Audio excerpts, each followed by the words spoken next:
find that record button, and good morning. There it is. Here we go. Back on the banks of the River Thames this morning, out of my office, where if you watched the last video you realise I struggled a bit to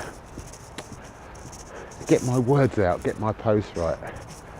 That comes from lack of planning. So if you ever want an example of how lack of planning on what you're going to say or how you're going to say it, check out the last video. Totally there.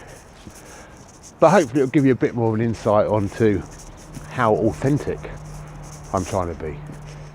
I'm not trying to be somebody I'm not. I'm not trying to be your guru. I'm not trying to be a person that never mucks up, never makes a mistake. I'm me. That's all I am. And I hope you're enjoying a little bit of realism in your life. I'm not here to sell you anything, but if you are interested, of course, in my coaching, that's an opportunity for you. If you want to invest in you and becoming a better you and learning a bit more about what drives you, what your values are, and what fuels you, then obviously I'm interested. But that's not my primary focus. I do coaching, mentoring, facilitating as a hobby, as an add-on to my full-time job as a skilled helper. I say skilled helper. If you want to contact me in my work, you have to send an email to help me, which I think is ironic because I class myself as a helper and a skilled helper at that.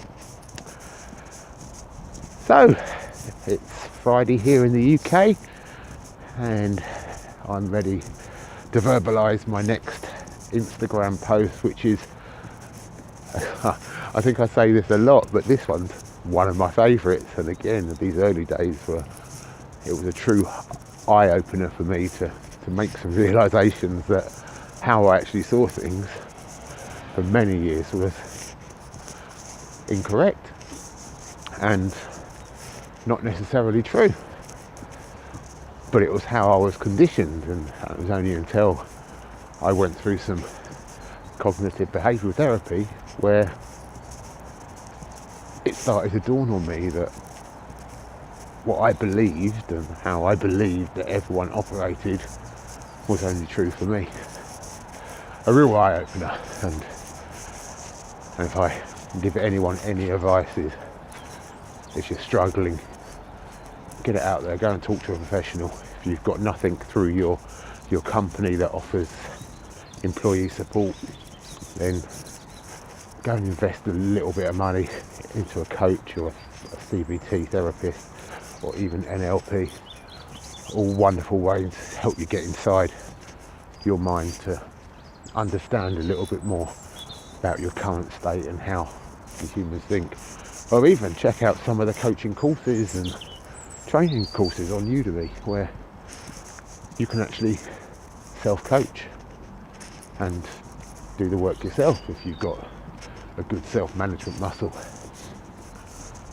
Anyway, I digress a little bit there. We're going back to my Instagram post, and this one, it's one that I don't get my words wrong on, and I remember the words. I have a choice. That is my power. We just say that again. I have a choice. That is my power.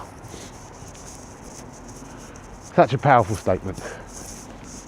It takes me back to before I had my awakening, where I felt trapped and not in control of anything. I had to go to work.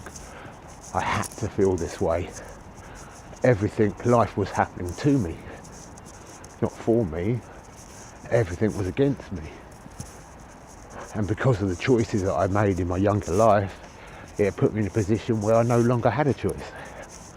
And that's how I was feeling. I mean, I don't know if you've ever felt that way, where you wake up in the morning and you feel you have to do it. You've got no other choice. It's not a great place to be. So when I started realising that everything I do, everything I eat, everything I read, everything I watch, every place I go, I have a choice. It is my fundamental choice to do that. I don't have to do the things that I do. I don't have to be the person that I am. It is all within. It comes from a choice. Yeah, of course, there's some things on a daily basis which you have to do. It's necessary to live your life. The housework, the ironing, the washing up. These are things that I class as that I have to do. But when you take a step back and look at the bigger picture, that is still my choice based on my beliefs. I don't actually have to do the washing up every night. But my belief is I like to finish one day off before I start the next. So therefore, the washing up gets done, the dishwasher goes on, it's clean and tidy for the next day. And that choice is made on my belief. So in fact, I say, I have to do it, I don't. If my belief was to change. Do you get where I'm going with this? Are we on the same page? Do you ever said that word, but I have to do it. I have to. Whereas technically you don't. It's your beliefs and your conditioning that leads you to do it. Again with the ironing. I believe my shirt should be nicely ironed, have nice trousers. I'm not extreme by any measures, don't get me wrong. I don't iron my pants or my pillowcases or to that extreme. But again, it's a choice based on my beliefs. My belief is my shirt should be ironed. There's some people in this world that do not share that same belief. So they choose not to iron.